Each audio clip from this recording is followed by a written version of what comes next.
आले आहे की जे साहेब रिसॉर्ट प्रकरणामध्ये तुम्हाला चौकशी केल्यासंदर्भात काय नेमकी माहिती आहे?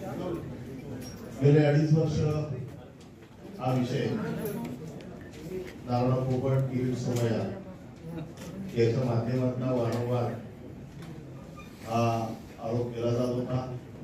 या रिसॉर्टशी माझा संबंध आहे, माझं श्रेय आहे. आपल्याला माहिती आहे की या प्रकरणात ईडीने देखील कारवाई केली होती.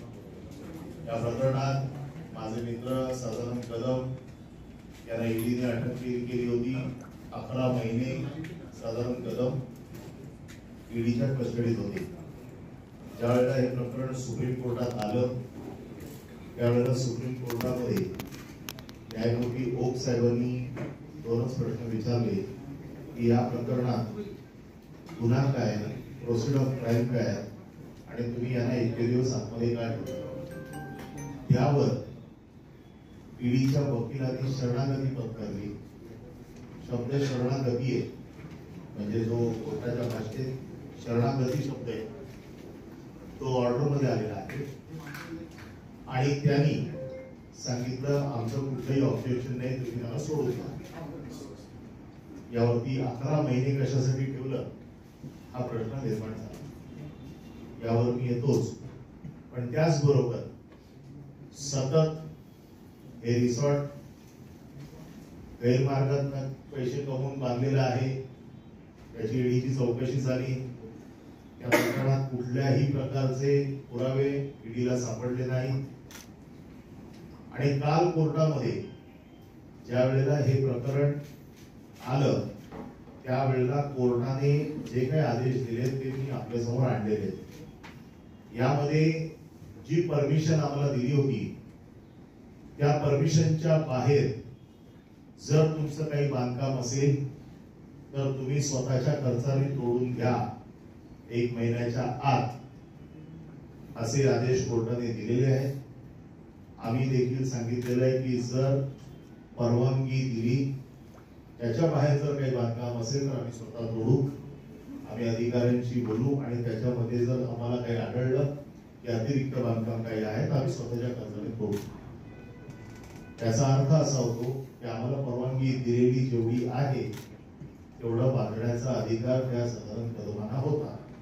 मी आज त्यांच्या वतीने का आलोय कारण ह्या प्रकरणाच्या प्रत्येक बातमीमध्ये अनिल परब यांचे सहकारी, अनिल परब यांचे निकटवर्तीय, अनिल परब यांचं रिसॉर्ट अशी प्रत्येक वेळेला तुमच्या माध्यमातल्या बातम्यांमध्ये देखील प्रत्येक वेळेला माझा उल्लेख केला जातो आणि म्हणून मी आज आलोय. पण त्याच वेळेला कोर्टाने जे काल ऑब्झर्वेशन्स दिलेली आहेत ती अशी आहे की ही सरकारने केलेली मालाफाईड ऍक्शन आहे.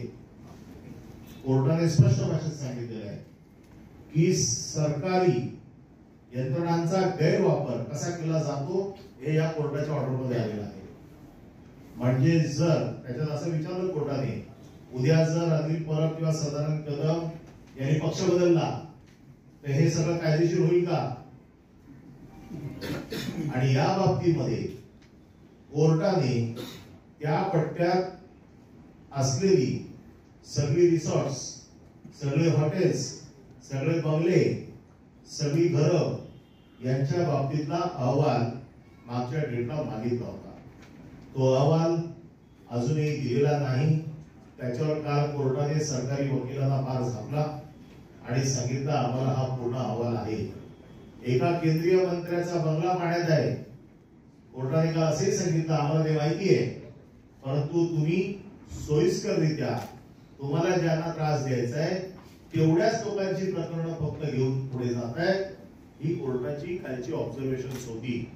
आम्ही जो वारंवार आरोप करत होतो की हे सूडबुद्धीने जे विरोधातले लोक आहेत, जे त्यांना दबत नाहीत, जे त्यांना शरण जात नाहीत, अशा लोकांवरती कारवाई होते.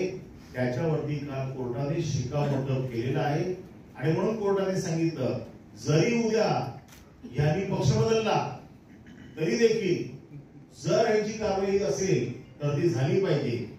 अशा प्रकारची ऑर्डर काल कोर्टाने केलेली आहे. हे खास सांगण्याचं कारण आपल्याला की ज्या पद्धतीने सरकार दबाव लावते यंत्रणांचा वापर करून माणसं सरेंडर झाली, त्यांच्या पक्षात गेली की त्यांची भूमिका बदलते. एका केंद्रीय मंत्र्याचा उल्लेख त्याच्यामध्ये आहे की त्यांच्यावरती झालेली कारवाई सरकारी पक्षाने कशी दाबली किंवा कशा पद्धतीने. आणि आज आपल्याला माहितीये की कोर्टाने पुढच्या डेटला म्हणजे 15 एप्रिलला रत्नागिरी, सिंधुदुर्ग, रायगड परिसरामध्ये कोस्टल झोनचं व्हायोलेशन झालेल्या जेवढी पण प्रकरणं आहेत या सगळ्या प्रकरणांचा तपशील मागितलेला आहे आणि सांगितलंय या रिसॉर्टवर जर कारवाई होणार असेल तर सगळ्या रिसॉर्टवरती कारवाई झाली पाहिजे. याचा अर्थ या किरीट सोमय्याच्या तक्रारीमुळे जे कोकणातलं पर्यटन काही जण पुढे मागे असतील, हे सगळं पर्यटन उकडून काढण्याचं काम आणि त्याचं पाप हे या किरीट सोमय्या नामक नागड्या कोकणावरती जातं. आणि म्हणून हे सगळ्यांना कळावं की कशा पद्धतीने खोट्या कारवाया केल्या जातात. आणि कोर्टाला देखील म्हणजे हात जोडून विनंती आहे की आमच्या आयुष्याची काही वर्ष ही या सगळ्या भानगडीत फुकट जातात. एक माणूस कारण नसताना सुप्रीम कोर्टात त्याला सांगितलं जाते की त्याला सोडून द्या, आमचा काय आक्षेप नाहीये. मग 11 महिने त्याच्या आयुष्यातले जे वाया गेले याची